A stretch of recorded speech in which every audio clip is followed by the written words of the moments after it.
Hey Mike, hope you're doing well. It's been a crazy little while here. It's looking like we're going into another lockdown, so that is tremendously fun. Not really.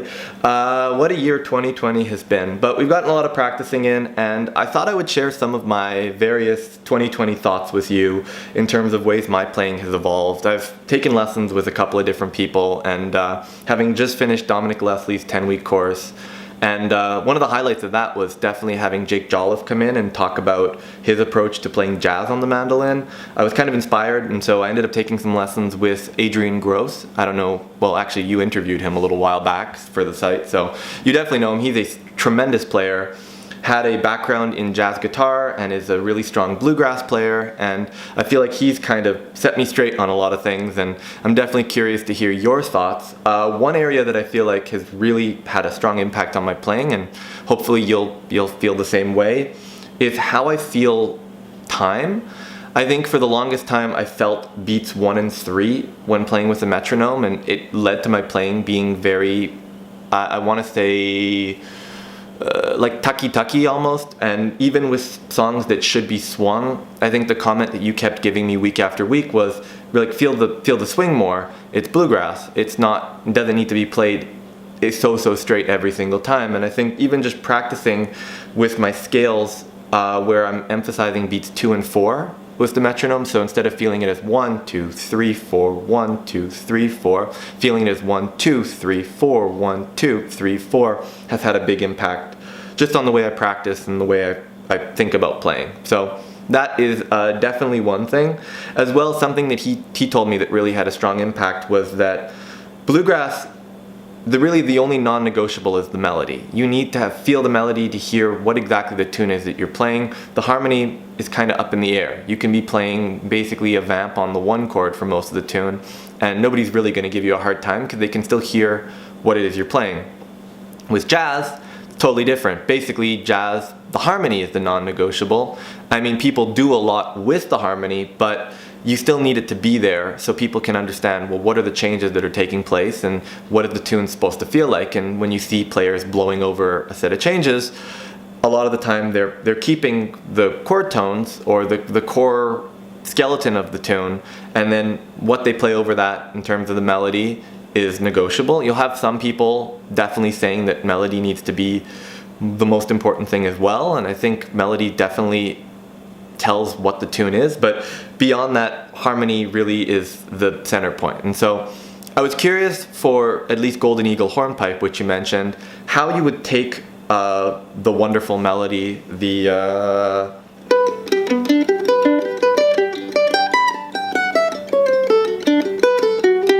take that and reduce it melodically, because it seems to me with a lot of the better players, how they approach soloing is they take a melody, reduce it to its barest bones pieces, and then using those, and I think you've called them several times target notes, they're able to go and build around those notes, going out and coming back and still keeping the feeling of the tune. So if you wouldn't mind, I'd love you to walk through your process for harmonically reducing or boiling down a tune to its barest bones. And you can take Golden Eagle Hornpipe in this case and do that, or you could take, I would even love you to take a very notey tune, something like what is it,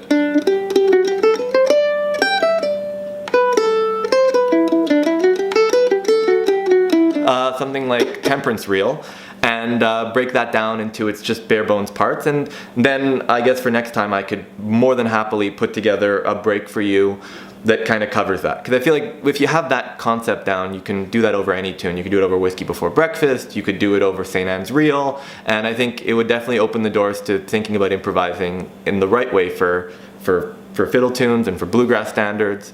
In terms of jazz, I've been doing, I've actually only been able to get through 1 tune, just because every time I feel like I've understood it, it just opens up another perspective, and that's All of Me. And so what I started with was just playing the arpeggios.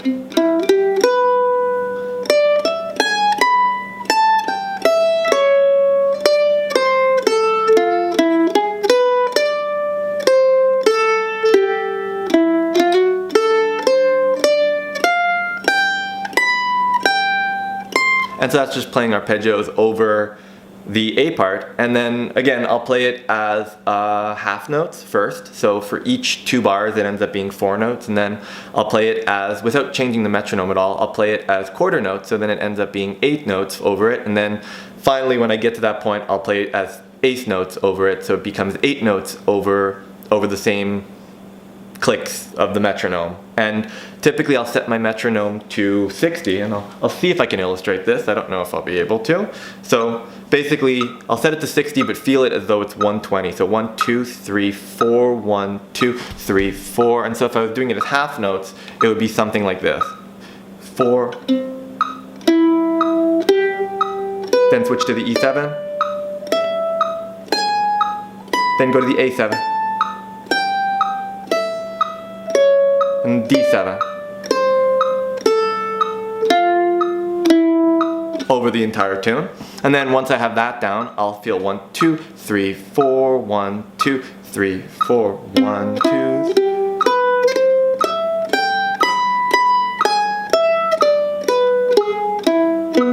And then when you want to go one step further, I'll do it as eighth notes. Let's see if I can actually do this.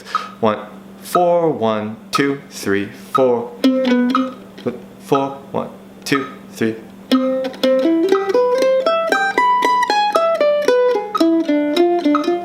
Oh, that's not exactly how it goes. But I think you get the point. I'm still working on it, and again, voice leading arpeggios as eighth notes over the entire tune is a really, really good way to feel the structure of it. And then one step further than that, which I still don't have fully down but I'm working on, is then playing various scales over it. And so the way Adrian talked about it was he would say take the chord tones and then build a scale that keeps all the chord tones. And so over the first one, it would be over C major 7. You can play either, I guess, a C Ionian. You could even technically play a C Lydian, having the F sharp there. The key being that you're playing that C, E, G, and B. Then over the E7, you would have E, G sharp, B, D, and E. He said, well, why not play an A harmonic minor? So,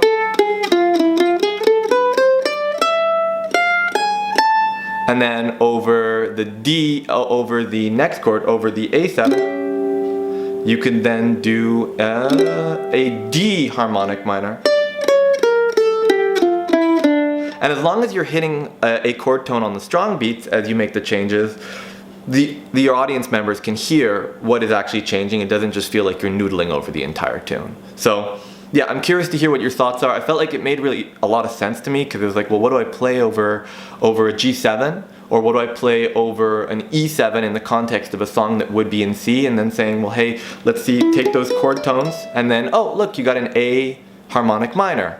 And there you have it. And so I think, like, I'm noticing a lot comes from the harmonic minor and harmonic minor and melodic minor scales and the modes that come out of them. Again, we're kind of getting into the weeds here, but I feel like this was really an approach that made sense to me. So yeah, I don't know.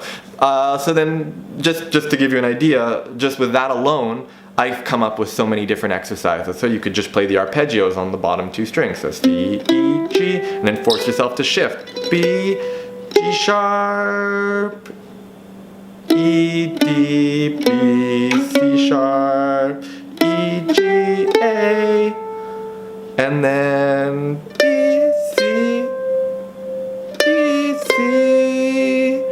Oh, we're making it hard on ourselves. So D, this would be D, F, E, F. Oh, okay.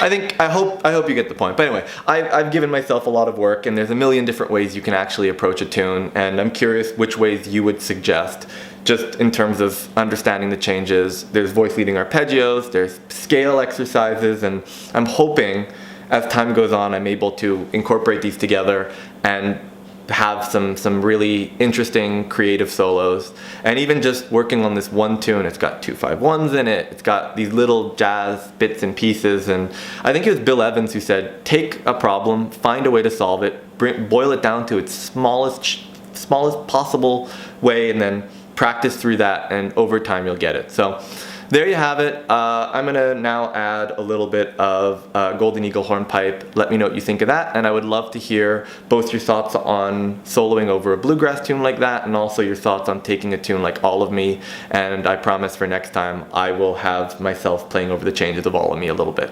So take care, Mike, and stay safe, and hopefully I'll have a lot to work on over the holidays. Take care.